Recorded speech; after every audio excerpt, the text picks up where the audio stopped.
গর্ভাবস্থায় প্যারাসিটামল সেবন শিশুর অটিজম ঝুঁকি বাড়ায়। পৃথিবীর সবচেয়ে পরিচিত ও বহুল ব্যবহৃত ঔষধগুলোর অন্যতম প্যারাসিটামল। জ্বর বা ব্যথা হলে অনেকেই বিনা দ্বিধায় এই ঔষধ সেবন করেন। বাংলাদেশের বাজারেও এটি পাওয়া যায় নানা নামে: নাপা, এইস, রেনোভা, রিসেট, ফাস্ট, এটিপি, সিটাম, লংপারা, জি প্যারাসিটামল, ফিবা ইত্যাদি। কিন্তু নতুন গবেষণা বলছে গর্ভাবস্থায় এই ঔষধ সেবন হতে পারে শিশুর জীবনের জন্য ভয়াবহ ঝুঁকির কারণ। সাম্প্রতিক এক আন্তর্জাতিক গবেষণায় দেখা গেছে গর্ভকালীন প্যারাসিটামল সেবনের কারণে জন্ম নেওয়া শিশু অটিজম ও ADHD attention deficit hyper activity ডিসঅর্ডারে আক্রান্ত হওয়ার আশঙ্কা বাড়ে।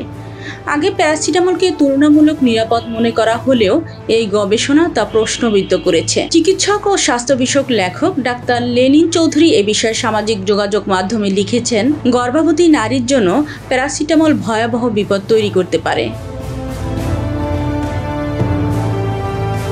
চিকিৎসকের পরামর্শ ছাড়া একটি ট্যাবলেট, ক্যাপসুল বা 1 চামচ সিরাপও খাওয়া উচিত নয়। তিনি আরও লেখেন, বাংলাদেশে শিক্ষিত অশিক্ষিত নির্বিশেষে জ্বর বা ব্যথা হলেই ঔষধ খেতে শুরু করেন। গর্ভবতী নারীরা যদি একই অভ্যাসে ঔষধ গ্রহণ করেন তবে তা অনাগত সন্তানের জন্য গুরুতর স্বাস্থ্য ঝুঁকি ডেকে আনতে পারে। শিশুর মস্তিষ্কের বিকাশজনিত সমস্যাকে অটিজম বলে।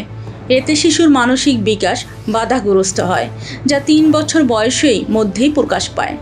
অটিজম আক্রান্ত বা অটিস্টিক শিশুদের মধ্যে সামাজিক আচরণ, সামাজিক কল্পনা ইত্যাদি ক্ষেত্রসমূহে বেশ দুর্বল হয় এবং পারস্পরিক যোগাযোগের ক্ষেত্রে কম সক্ষম হয়। একে অটিজম স্পেকট্রাম ডিসঅর্ডার বলা হয়। অটিজম কোনো রোগ নয়, এটি এক ধরনের ডেভেলপমেন্টাল ডিসঅর্ডার বা বৈকল্য। অটিজমের সুনির্দিষ্ট কোনো কারণ নির্ণয় করা যায়নি। এর বিকাশ বিভিন্ন প্রসব পূর্ব ঝুঁকির কারণের সঙ্গে জড়িত থাকতে পারে, যেমন বাবা মার বয়স বৃদ্ধি, ডায়াবেটিস, রক্তপাত, গর্ভাবস্থায় অ্যান্টিবায়োটিক সেবন এবং মানসিক রোগের ঔষধ সেবন। বৈজ্ঞানিকদের মতে অটিজমের পিছনে 2টি কারণ রয়েছে: জিনগত সমস্যা ও পরিবেশগত সমস্যা।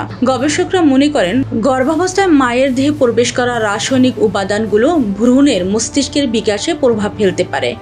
নিয়মিত বা অতিরিক্ত সেবনের ক্ষেত্রে শিশুর স্নায়ুতন্ত্রের বিকাশ ব্যাহত হয়, যা পরবর্তী সময়ে অটিজম বা এডিএইচডির মতো রোগের রূপ নিতে পারে। গর্ভবতী নারীর জ্বর বা ব্যথা হলে নিজে ঔষধ না খেয়ে অবশ্যই চিকিৎসকের পরামর্শ নেওয়া উচিত। পরিবার ও সমাজে এ বিষয়ে জনসচেতনতা বাড়াতে হবে। স্বাস্থ্য নীতি নির্ধারকদের উচিত গর্ভাবস্থায় ঔষধ ব্যবহারের নিরাপত্তা নিয়ে সচেতনতামূলক প্রচার চালানো। বিশেষজ্ঞদের মতে গর্ভাবস্থায় যে কোনো ঔষধ সেবনকে হালকাভাবে নিলে তা শুধু মায়ের নয়, সন্তানের ভবিষ্যতের জন্য অদৃশ্য বিপদ ডেকে আনতে পারে। প্রতিবেদনে হাসানাত, কণ্ঠে রুমানা, ওয়ার্ল্ড ভিউজ।